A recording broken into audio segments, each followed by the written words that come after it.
کیا آپ جانتے ہیں کہ قرآن کی ایک چھوٹی سی سورت آپ کی زندگی میں رزق، سکون اور حفاظت لا سکتی ہے؟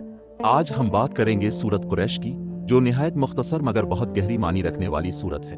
سورت قریش کا تعلق مکہ کے قبیلے قریش سے ہے۔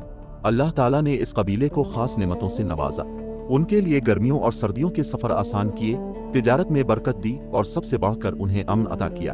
اس دور میں جب عرب میں ہر طرف بدامنی تھی، قریش کو اللہ نے خاص حفاظت دی۔ یہ سب اللہ کی عظیم نعمتیں تھیں۔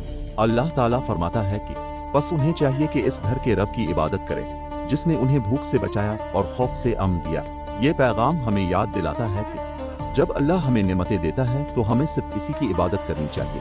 علماء فرماتے ہیں کہ سورت قریش کی تلاوت سے اللہ تعالیٰ رزق میں برکت عطا فرماتا ہے۔ یہ سورت ہمیں یہ یقین دلاتی ہے رزق صرف اللہ کے ہاتھ میں ہے۔ چونکہ اس سورت میں قریش کے سفر کا ذکر ہے، اسی لیے علماء نے بیان کیا ہے کہ سفر سے پہلے اس سورت کو پڑھنا اللہ کی حفاظت کا ذریعہ بنتا ہے۔ بعض بزرگوں نے فرمایا ہے کہ اگر کھانے سے پہلے سورت قریش پڑھی جائے تو انسان نظر بد اور نقصان سے محفوظ رہتا ہے۔ یہ بات ہمیں اس سورت کی برکت اور تاثیر کو سمجھاتی ہے۔ یہ سورت ہمیں یاد دلاتی ہے کہ اصل امن صرف اللہ دیتا ہے، اگر اللہ نہ چاہے تو کوئی بھی ہمیں سکون نہیں دے سکتا۔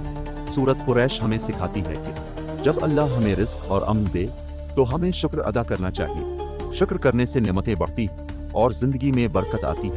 اس سورت کا سب سے بڑا پیغام یہ ہے کہ ہمیں صرف اللہ کی عبادت کرنی چاہیے، کیونکہ وہی ہمیں کھلاتا ہے، وہی ہمیں بچاتا ہے۔ اگر ہم اپنی زندگی پر غور کریں تو ہمیں احساس ہوگا کہ ہماری ہر کامیابی اور ہر آسانی صرف اللہ کی عطا ہے۔ اس لیے ہمیں چاہیے کہ ہم ہر حال میں اللہ پر بھروسہ رکھیں اور اس کی عبادت کریں۔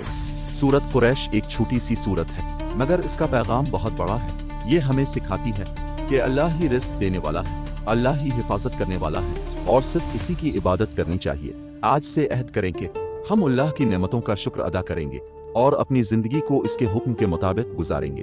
اللہ تعالیٰ ہمیں قرآن کو سمجھنے اور اس پر عمل کرنے کی توفیق عطا فرمائے، آمین۔ آئیے اب ہم سورت قریش سنتے ہیں۔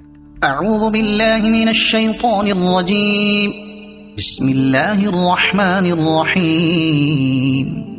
لإیلاف قریش إيلافهم رحلة الشتاء والصيف فليعبدوا رب هذا البيت الذي أطعمهم من جوع وآمنهم من خوف صدق الله العظيم۔